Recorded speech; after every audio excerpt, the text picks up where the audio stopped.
Shalom, selamat pagi Bapak Ibu dan saudara-saudaraku yang terkasih di dalam Kristus. Kembali pagi ini kita akan merenungkan firman Tuhan yang hari ini saya ambil dari kitab Mazmur 23 ayat 1 dan Mazmur 145 ayat 8 sampai 14. Namun sebelumnya, mari kita satu dalam doa.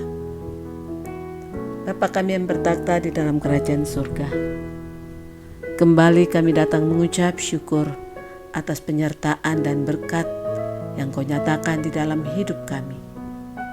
Dan hari ini kembali kami mau membaca dan merenungkan sebagian dari firman-Mu. Berkatilah kami ya Bapa, agar kami boleh mengerti, memahami, dan terlebih mampu melakukannya di dalam hidup kami. Hanya di dalam nama Tuhan Yesus Kristus kami berdoa. Amin. Saudara-saudaraku yang terkasih di dalam Kristus Yesus,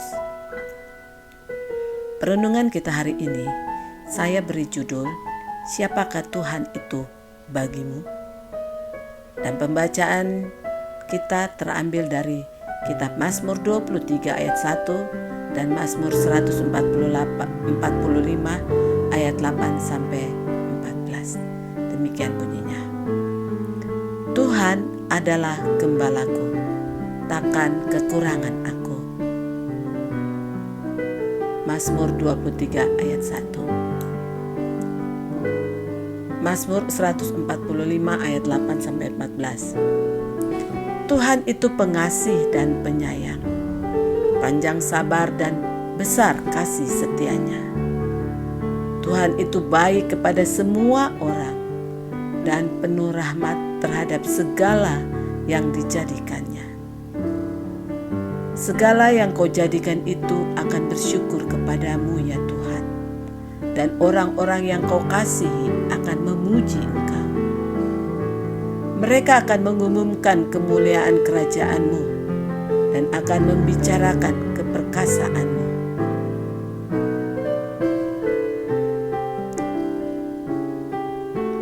Untuk memberitahukan keperkasaan-Mu kepada anak-anak manusia dan kemuliaan semarak kerajaan-Mu. Kerajaan-Mu ialah kerajaan segala abad, dan pemerintahan-Mu tetap melalui segala keturunan. Tuhan setia dalam segala perkataannya dan penuh kasih setia dalam segala perbuatannya. Tuhan itu penopang bagi semua orang yang jatuh dan penegak bagi semua orang yang tertunduk. Amin. Demikianlah firman Tuhan yang akan kita renungkan hari ini dengan judul, Siapakah Tuhan itu bagimu? Saudara-saudaraku yang terkasih di dalam Kristus, pertanyaan ini mungkin bagi sebagian orang mencengangkan atau membingungkan atau mungkin mencurigakan. Namun bagi orang beriman, pertanyaan ini justru membahagiakan. Mengapa? Karena pertanyaan ini mengingatkan kebersamaan orang percaya dalam perjalanan hidupnya dengan Tuhannya. Pandangan seseorang tentang Tuhan atau siapa Tuhan baginya pada dasarnya tergantung pada keyakinan yang dianut. Dan melalui pengalaman dalam kehidupan setiap hari yang dikaitkan dengan keyakinan, akan mudah bagi seseorang untuk memberi pandangan yang tepat tentang Tuhannya. Tidak sulit baginya untuk mengerti siapa Tuhan baginya. Namun, banyak juga orang menganggap Tuhan itu seperti jin. Jenny yang ada di dalam lampu Aladin. Kita baru akan datang mencari Tuhan kalau kita mau sesuatu. Jadi kita berdoa layaknya Aladin menggosokkan lampu itu. Kita berdoa, ya Tuhan, saya mau jabatan yang lebih bagus lagi. Atau, Tuhan, saya mau jodoh. Atau juga, Tuhan, saya mau lebih sukses lagi. Tolong kabulkan permintaan saya. Begitukah kita memandang Tuhan itu? Bahkan ada banyak orang yang memandang Tuhan atau menganggap Tuhan seperti GPS.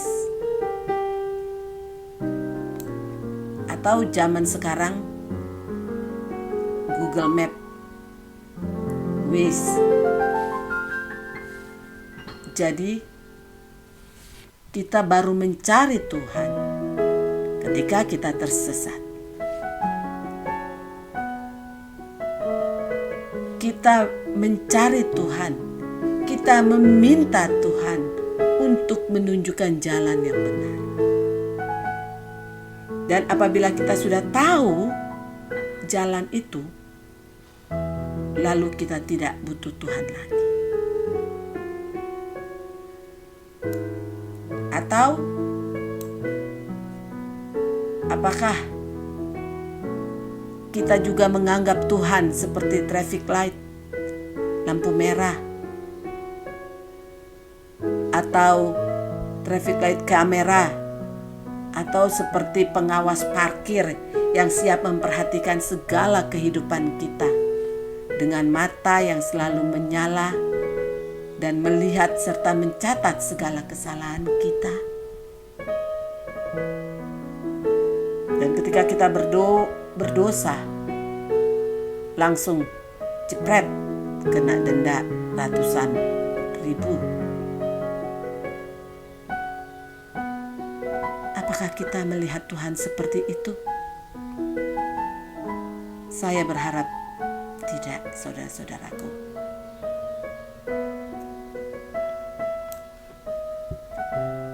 Saudara-saudaraku yang terkasih di dalam Kristus, kali ini saya mau mengajak kita bersama-sama untuk mempelajari pandangan seorang raja tentang Tuhannya.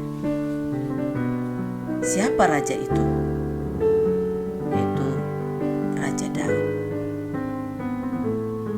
Raja Daud melukiskan Tuhan dalam berbagai mazmur. Dan salah satunya Mazmur Agung Daud adalah Mazmur 23 yang menyebut bahwa Tuhan adalah gembalaku, takkan kekurangan aku. Suatu pengakuan yang sungguh menakjubkan, saudara-saudaraku, yang mana Daud ingin memberikan suatu penegasan bahwa dalam hidupnya Tuhan digambarkan sebagai sosok gembala. Jika kita mengamati bahwa seorang gembala tidak pernah jauh dari domba-dombanya, dan gembala mengenal dombanya, maka demikian sebaliknya. Tugas seorang gembala sangatlah penting. Dia tidak saja mencukupi kebutuhan domba dengan memberi mereka makan, tetapi juga berjaga-jaga dari ancaman musuh. Gembala selalu bersama-sama dengan domba-dombanya. Itulah sebabnya dari sisi domba, dirinya akan merasa aman selama dia berada di samping gembalanya. Saudara-saudaraku,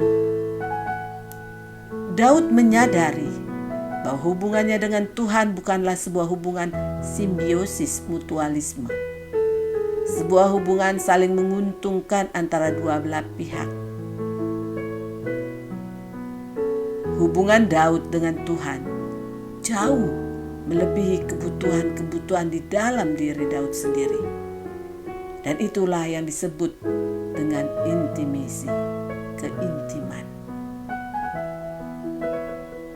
Daud mau menjelaskan bahwa Tuhan yang digambarkannya sebagai gembala itu adalah Tuhan yang selalu menuntun hidup Daud, yang selalu berjalan bersamanya dan memenuhi apapun yang menjadi kebutuhannya. Itulah sebabnya ketika spiritual connection ini berlangsung, maka kebutuhan akan terpenuhi dengan sendirinya.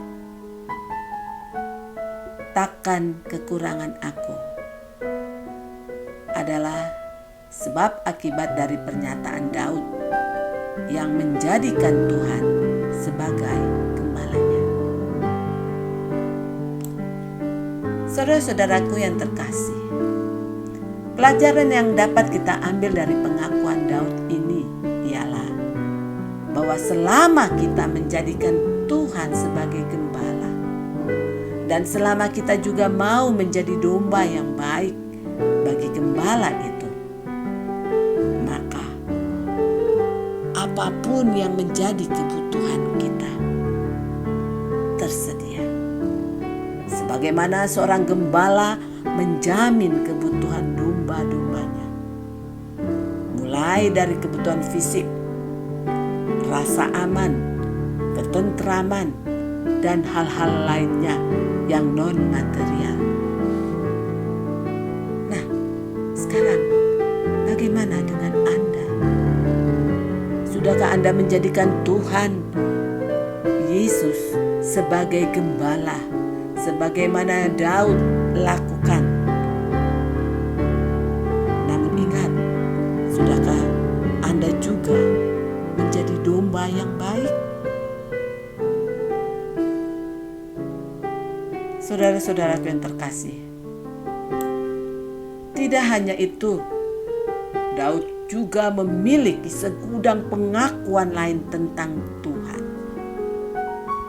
yang kalau dibahas semuanya dalam kesempatan ini, sepertinya pasti sangat membutuhkan waktu yang berbulan-bulan.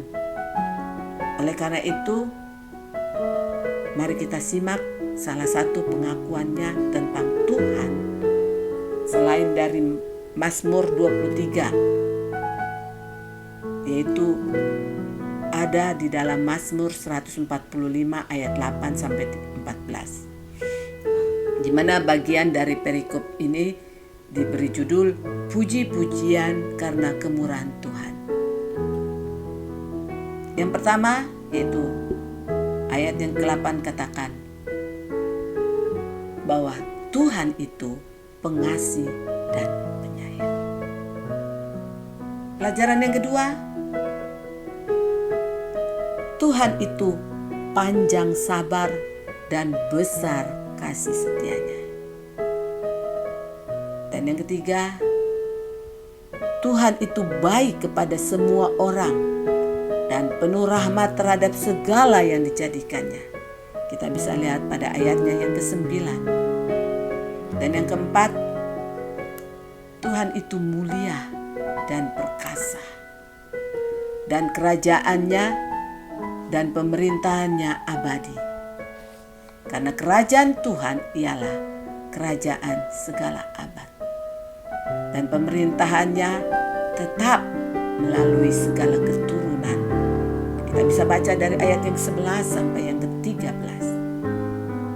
Dan yang kelima, Tuhan setia pada janjinya, setia dalam segala perkataannya. Kemudian ayat yang ke-6, Tuhan penuh kasih setia dalam segala perbuatannya. Bisa kita lihat di ayatnya yang ke-13. Dan yang ke-7, yang terakhir, bahwa Tuhan itu penopang bagi semua orang yang jatuh dan penegak bagi semua orang yang tertunduk.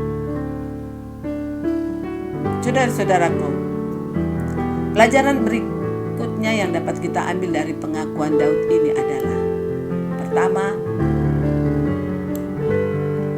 bersyukur kepada Tuhan.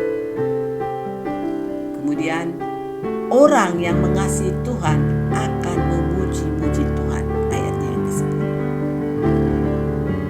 Dan yang ketiga, mengumumkan kemuliaan kerajaan Tuhan. Kemudian, membicarakan keperkasaan Tuhan. Kelima, memberitahukan keperkasaan Tuhan dan semarak kemuliaannya kepada anak-anak manusia. Saudara-saudara, orang yang sudah memahami siapa Tuhan baginya tidak akan henti-hentinya bersyukur dan memuji kemuliaan Tuhan dalam hidupnya. Tidak bosan membicarakan kuasa Tuhan dan kuasa firman-Nya, dan bersemangat memaklumkannya atau menyaksikannya, memberitakannya kepada orang lain sehingga generasi mendatang. Sehingga nama Tuhan akan terus-menerus dikumandangkan di mana saja dan kapan saja. Nah, sekarang pertanyaannya, apakah kita benar-benar sudah memahami dan mengenal Tuhan?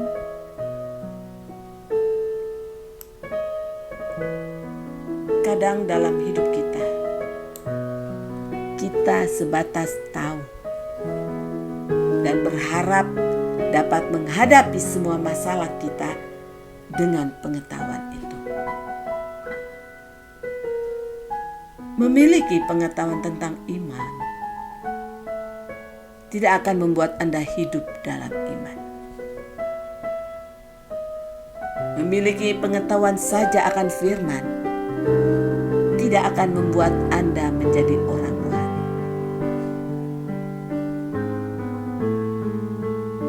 Saat Anda merasa tahu firman dan orang lain mengingatkan Anda untuk berjalan sesuai firman itu, lalu Anda menjadi marah karena Anda tahu bahwa Anda masih jauh dari tindakan kebenaran firman itu.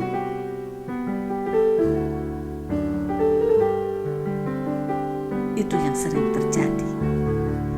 Orang hanya tahu firman, hanya bisa mengucapkan, hanya bisa membaca, atau kadang seperti orang berkatakan seperti tukang obat.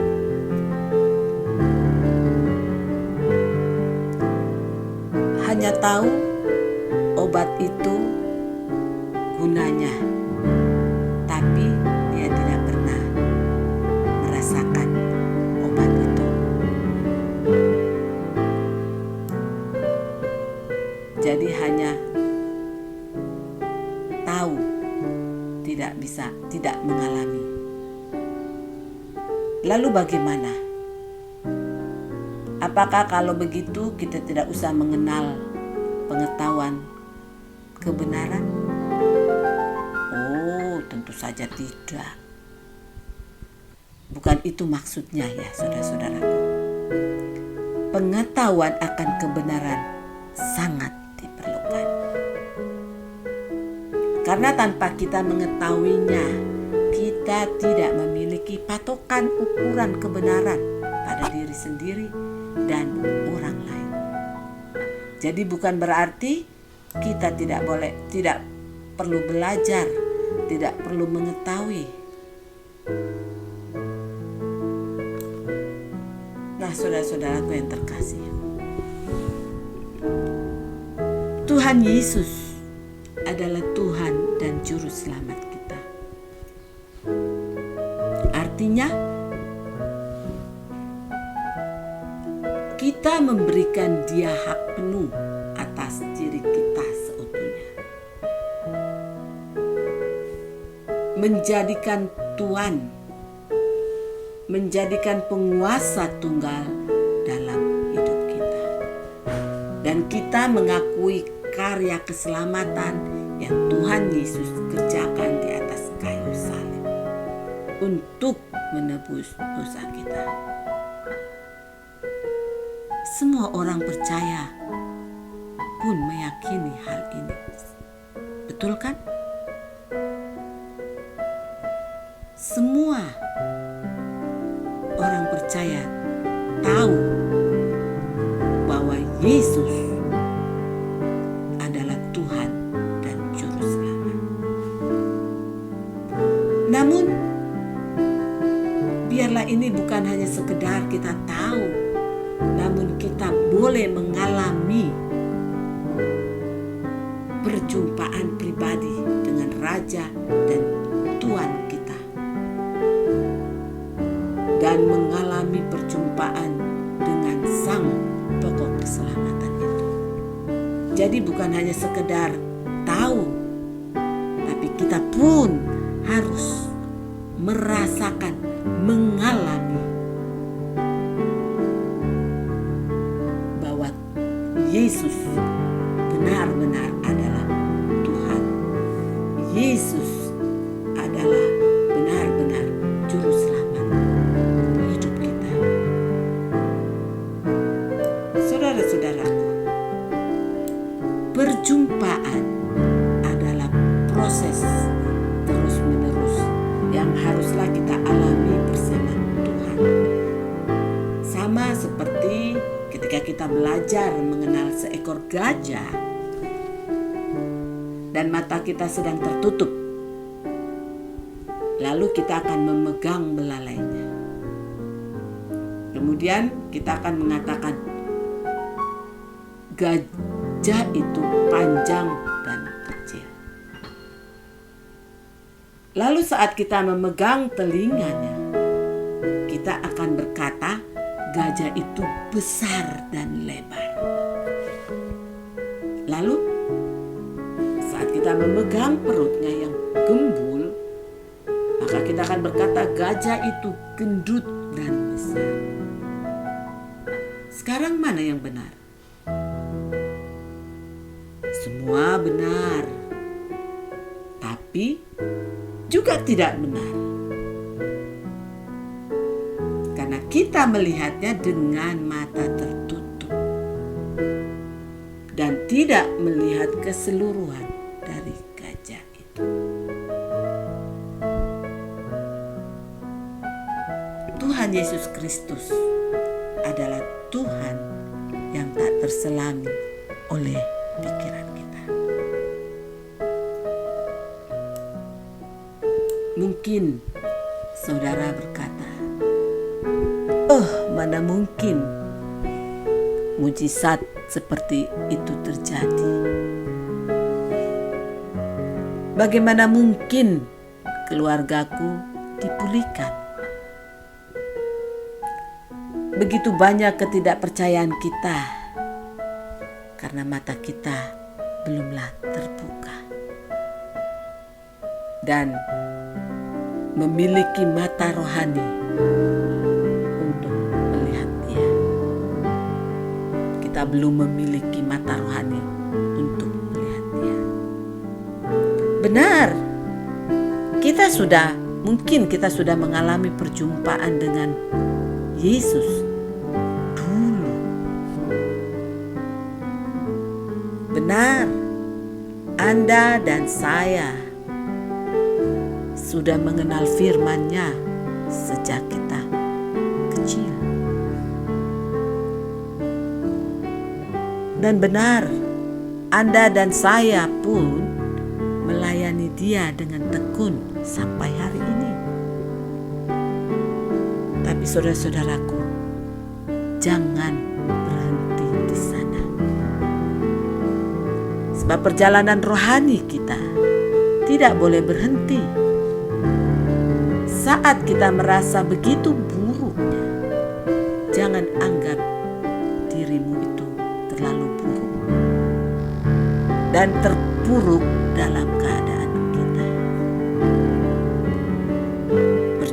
perjumpaan demi perjumpaan selalu berarti penyerahan demi penyerahan.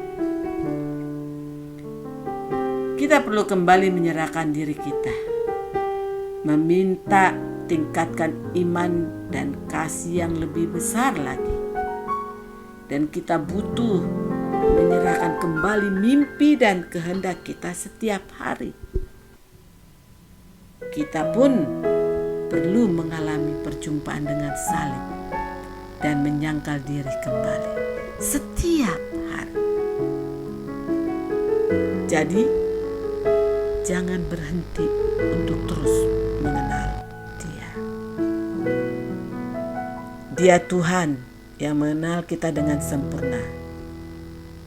Namun pengenalan dan kasih kita ini kepadanya belumlah sempurna. Kejarlah itu, saudara-saudaraku. Dan jangan pernah menyerah. Jangan puas hanya dengan tahu.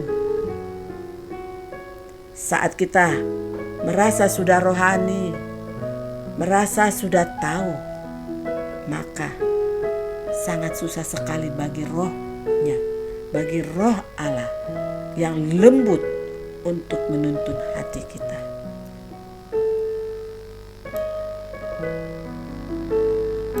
Jadi, saudara-saudaraku, siapakah Tuhan itu bagimu? Dapat dilihat dari kedekatan hubunganmu dengan Tuhan dan banyaknya pengalamanmu berjalan bersama Tuhan. Kiranya Roh Kudus menolong kita memahami firman-Nya dan memampukan kita untuk melakukannya dalam kehidupan kita setiap hari.